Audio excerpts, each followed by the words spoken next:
bit of an update. I am currently fighting with a bag of grommets. I ended up buying them again. This is the kind that I was looking for. I had this exact bag of grommets somewhere in this room. And yeah, I caved and just bought more. I bought 2 just to be on the safe side.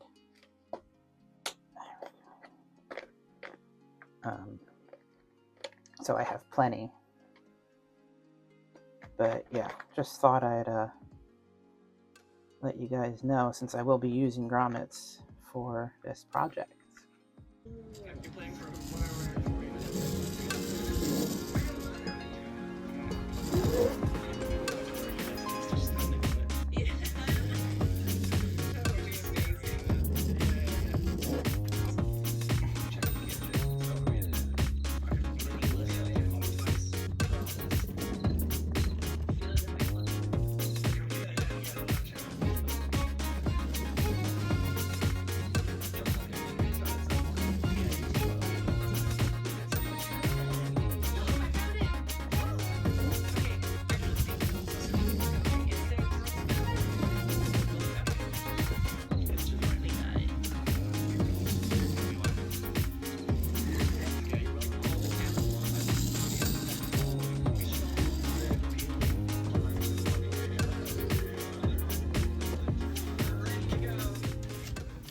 Hello, I should probably talk to you guys and kind of explain what I've been doing, 10-ish minutes into the video.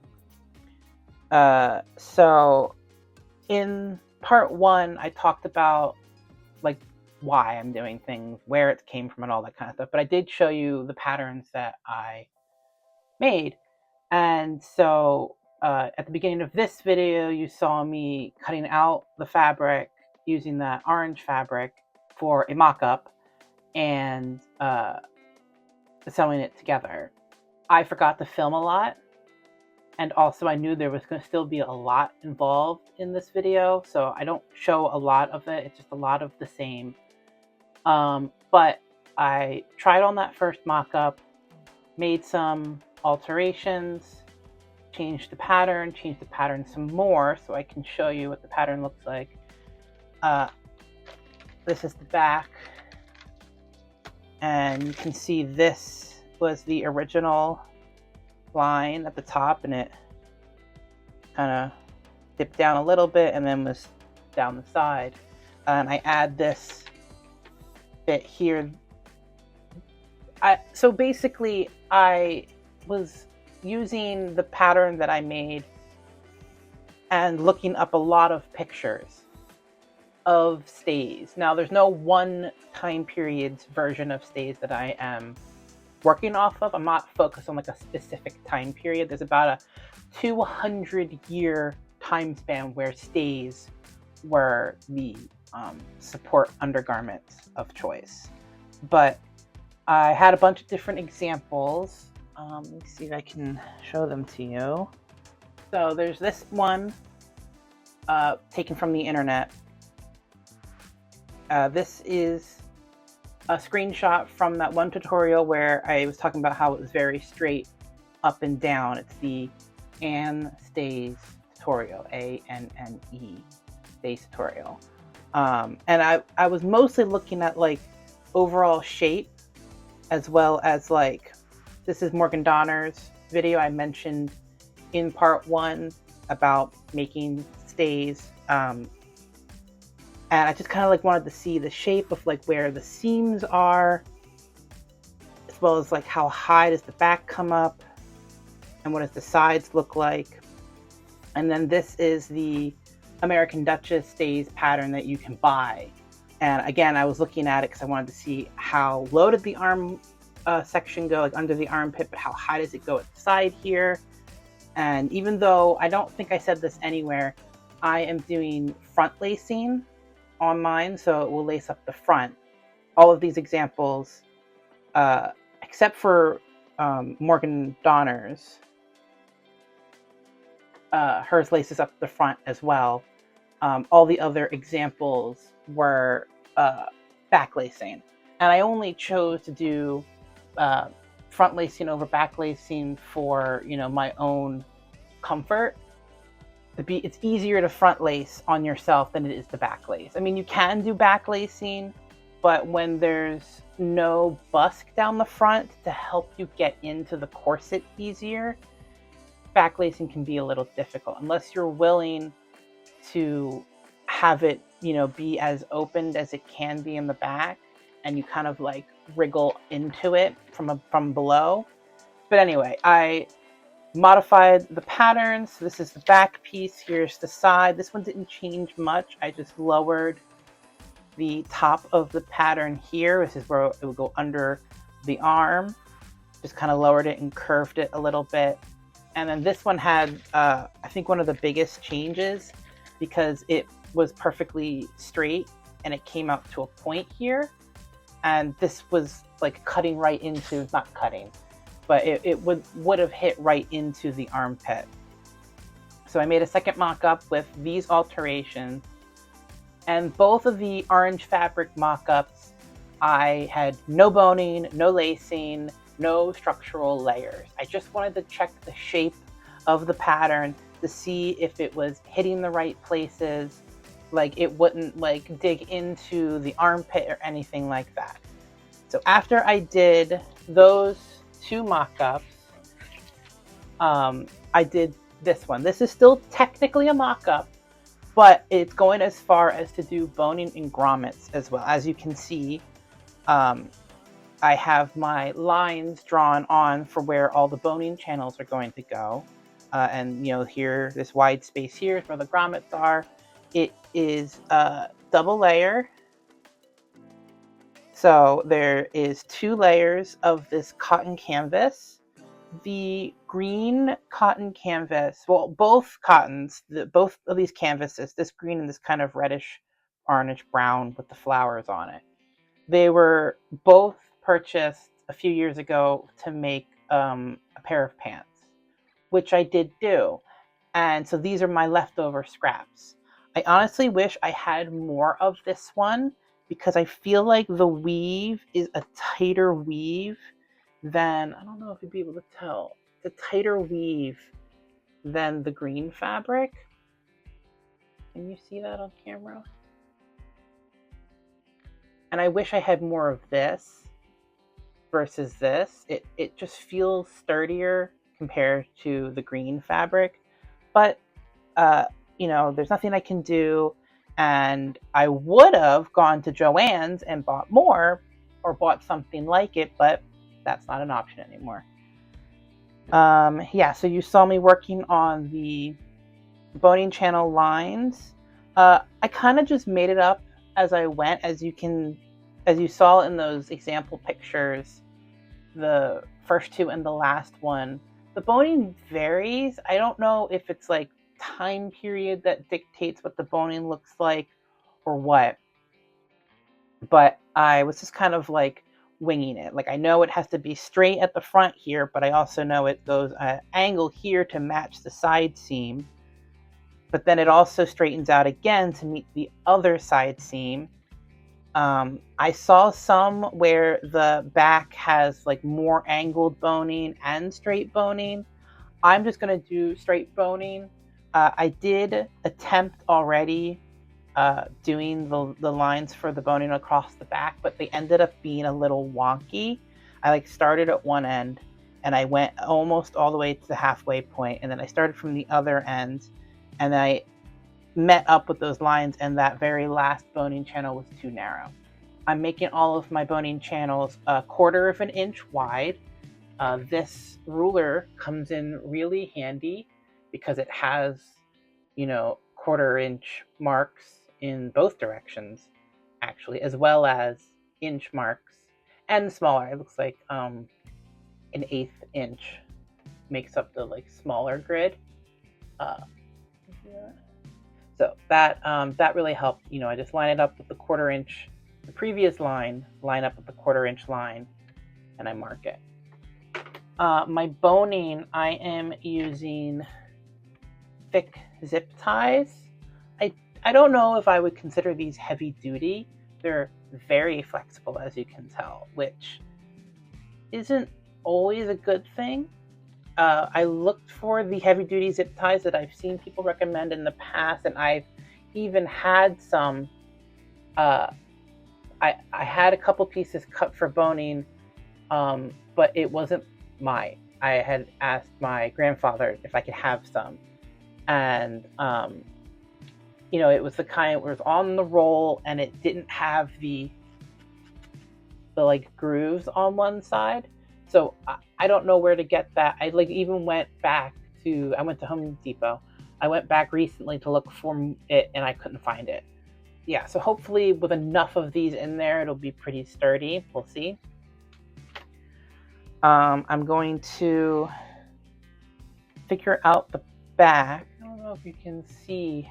So the pen I've talked about before is a heat erase pen, and I just now ironed all of my markings away, and I can see like a residue, or maybe it's like because the pen scratched across the fabric, it left like an imprint. I can see it. I don't know if you can see it on camera, but I can also see where I actually ironed in the fold into the fabric to make sure that when I cut this piece out on the fold, it was really like close to the edge. So I can actually see where that ironing line was. So maybe I'll start there, because I did almost end up with that last boning right there. Or not the boning channel, but the line of stitches where it would go. So I don't know what the plan is, but I will figure that out. And then I don't think I'll show you because it's, again, more of me drawing on lines, and you've seen plenty of that.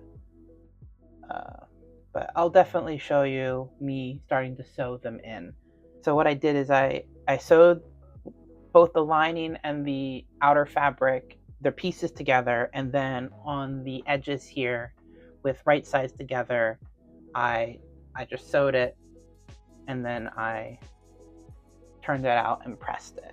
I also, for my seam allowance, because since I've been watching so many videos about like machine sewn corsets and stays, their seams busting open from just the pure tension.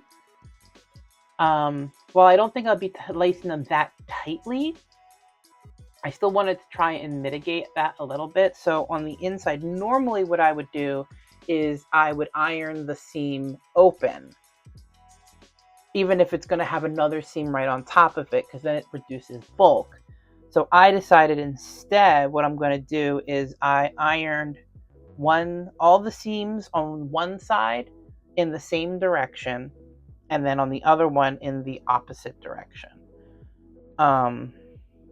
So it will still reduce bulk. It'll still only have 2 layers of fabric on either side of the seam. It's not an open seam that's getting tension pulled like this. It's a closed seam that's getting tension pulled like that. So hopefully, and also potentially my my boning channels might tack it down. My stitches, or my seam allowance, is about 1/4 of an inch as well. So we'll see. Oh, I forgot to mention the mock-ups. The first one, I cut it out so that the edge of the pattern is not including seam allowance. So I traced it and then cut out with however much seam allowance I wanted, and that ended up being too big. So when I cut it out a second time, I cut it out right to the edge of the pattern as if it had seam allowance, because again, this was a duct tape pattern, so these pieces touching seam to seam will be a looser fit. It won't be a tight fit like it would be as stays or a corset like it should be. And the second mock-up, I sewed it with a half-inch seam allowance, and it was a touch too small. So this was sewn with a 1/4 inch seam allowance. So I have wrapped it around myself to like see how it fits, and it fits much better, even though it didn't have any boning or anything in it. But yeah, so I'm going to work on the boning channels of the back, and then I'll meet you at the sewing machine.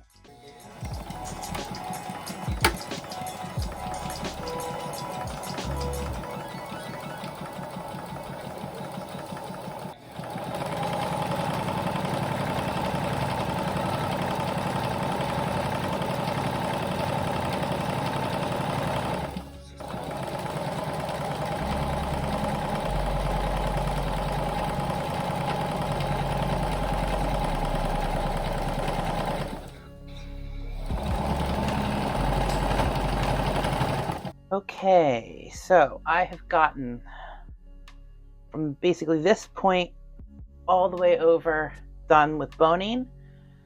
Starting to get tired. It's Monday, and I think the first day I started working on boning was Friday. Didn't work on it Saturday, I worked on it yesterday, Sunday. But it's just so tiring because it's just constantly measuring and cutting, and then having to file down the sides, the edges, because you don't want the sharp edges from where you cut. You want it to be a little bit more rounded. And the last 2 days, all I had was 150 grit sandpaper, and it's not great. It's okay. It was pretty strong, but for the most part, it was just taking forever to actually sand it down. So I also ran out. I had cut all of these Sunday, and then I had no more.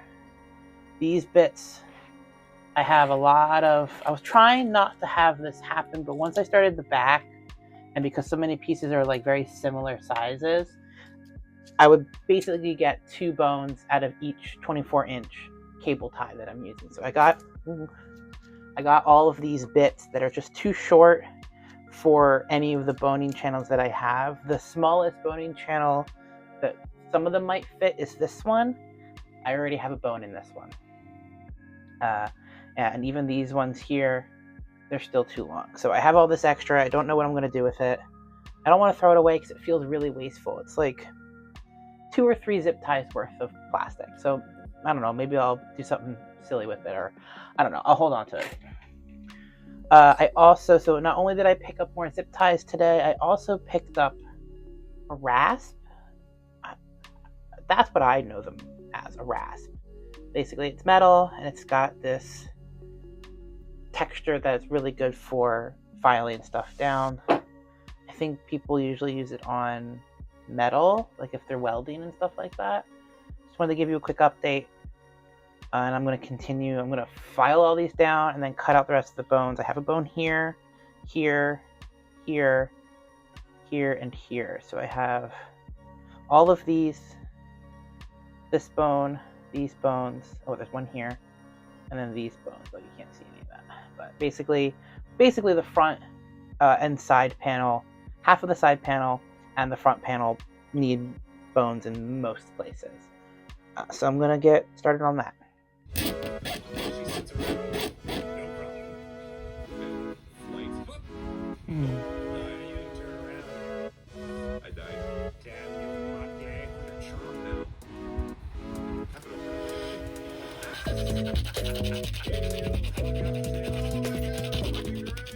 Okay, I have it fully boned.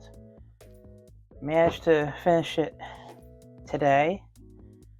It is got some weight to it. That is a lot of plastic, but I can't imagine how heavy it was if I were to use metal boning.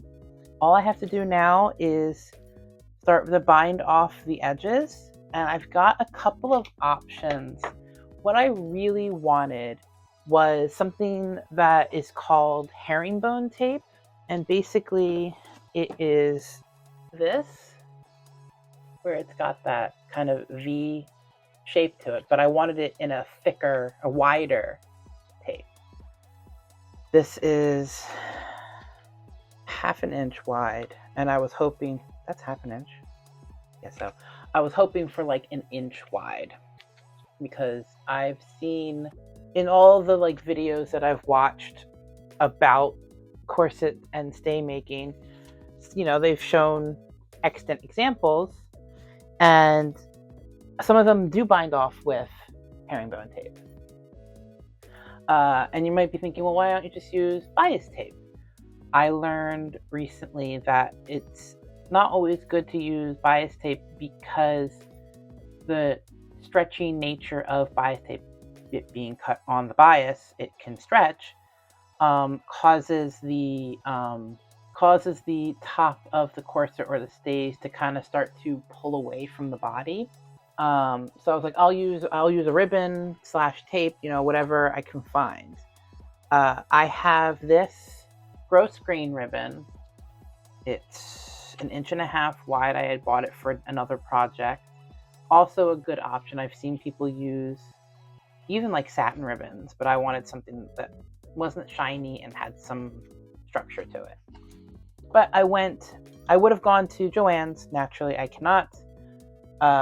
So I went to Michael's, and I'm like, they have ribbons. They have a floral section. So surely they'll have what I want. They did, kind of.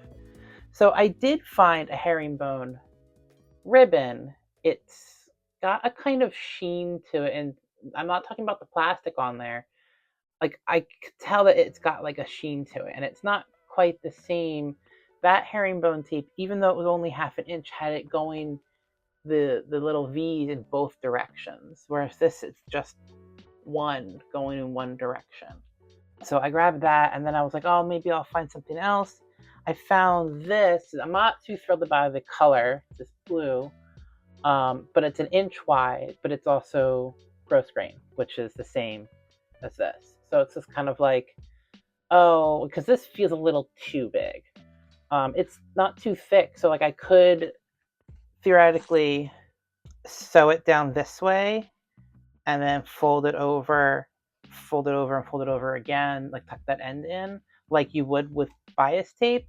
But with something that's a little bit narrower, I could just, because the ribbons are finished on the end. It's not like bias tape where it is raw fabric, like a raw edge, but it just happens to be cut on a bias. So yeah, I hadn't decided what I want to do yet. I also would prefer to not do it by hand. With the bones in there, I can push them up. They're all, except for the ones here where they butt up against another row of stitches. Anyone that meets the edge of the fabric is cut shorter. I just kind of guessed. It's about 1/4 inch-ish shorter on both sides. So I could theoretically shift the bones up and away from one edge while I work on it, and then when I'm done, shift them back down. So change of plans. The ribbon doesn't go around the curves very well, so I am just going to do bias tape. I don't want to be fighting with ribbon. Like I said, I want to get this project done. So bias tape can be much quicker. I'm not going to do it great. I'm not going to do it the way you're supposed to, where you like unfold it, stitch this in this fold it over. I'm just going to do like I did with the bodice I did a while ago and just like place it over the edge and sew on it. Like, it's not great, but I'm just going to do that because it's so much easier and quicker.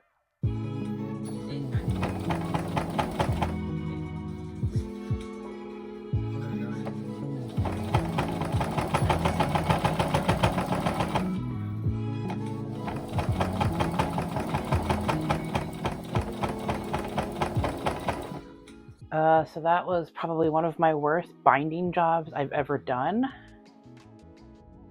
It's real janky. I didn't realize how hard it was going to be to go around these curves. I thought because it's bias tape it would be easy, but I guess I've never really done a curve that sharp before. Real bad.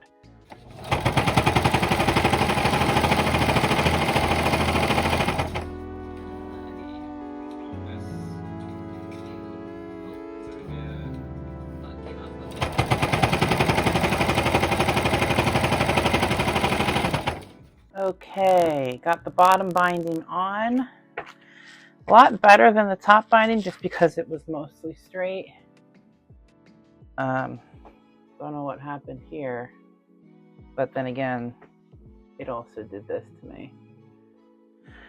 All that's left is grommets. I am going to put grommets only here. I'm going to ignore the straps for now, since I don't want to, and I honestly might alter the pattern so that it doesn't have that, and just kind of slight curve, because doing binding, whether it would be bias tape or ribbon, it's going to be a pain in the butt to do it. So I might change that to just not have it at all. But yeah, let's do grommets. Oh, here, cherries. Oh, nice and spotted. Boom. We're gonna chat. Oh, sorry, 3, 2, 1. There you go. I thought there's like all this part to do still. Flea. Oh, I saw freely. Is that what we named? Yeah. No. Yeah. Say fully. Oh, yeah, you're right. Oh, wait, we got no. You got it, you got it. Boom. Yeah. 2, 1. Nice. Okay, we're good. Let's go. Nice.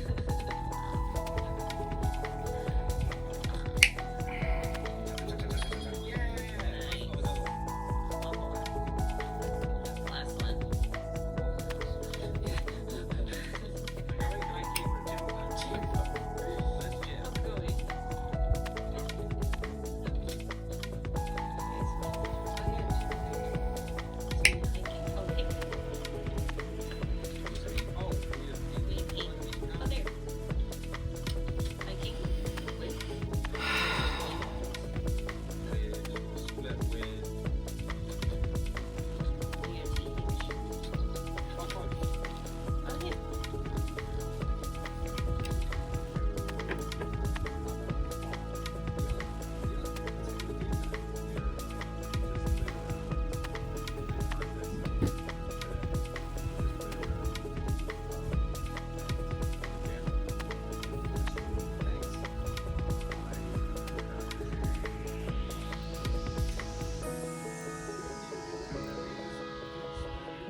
Alright, the grommets are all done on both sides. Time to lace it up and see how it fits. I'm gonna be honest, don't know how I feel about showing you guys on camera. Maybe if I like it, I'll show you. So, I tried them on. I think they fit really good. Definitely something I have to get used to again. Not that I plan on wearing these a lot, probably just, to like the Ren Fair or something. Since they're just a mock-up, they're not going to last very long. I did, as I've talked about, I did some pretty bad jobs on the binding. It's not great. It was a real struggle to do that by machine, so I'll probably do ribbons, like I was saying before, but by hand, so it'll be a little bit easier. One of the major changes I definitely want to do is get rid of these tabs for shoulder straps. So as you can see, I didn't put any boning in them, and while in the front they can lay flat, they can flop over as well. The back, because I guessed the placement. They're actually too far out. They hit like the backs of my armpits, so they're just completely crumpled over, folded, just, with no boning, there's no support, and really there's no reason for me to have them since I don't plan on doing shoulder straps anyway. So I'm definitely going to make that revision, have them completely out, but also bring this low part over a little bit more before going up, because I definitely want to make the back a little higher. Right now, I want to say it hits like about just under or about halfway up my shoulder blades. And there are some versions that go much higher than that. For the front, obviously I'm getting rid of these top tabs, but I also want to raise the neckline too. It does what it's supposed to do. It squishes the soft bits and pushes them into the shape, because my measurements are pretty straight from bust to hip. It's not like super conical like I was talking about, and it's obviously not hourglass because that's not what these do, but I definitely think I want the neckline a little bit higher, so I'll probably curve it and go just an inch or two higher across the top. I will probably film me making the final version of these, but it won't be for a little while. I am definitely needing another break from sewing because this was so labor intensive. So look forward to that at some point. I don't know when. Thank you so much for watching. If you enjoy crochet, sewing, or any other kinds of crafts, please consider a follow. I upload every Sunday, and I hope to see you next time. Bye!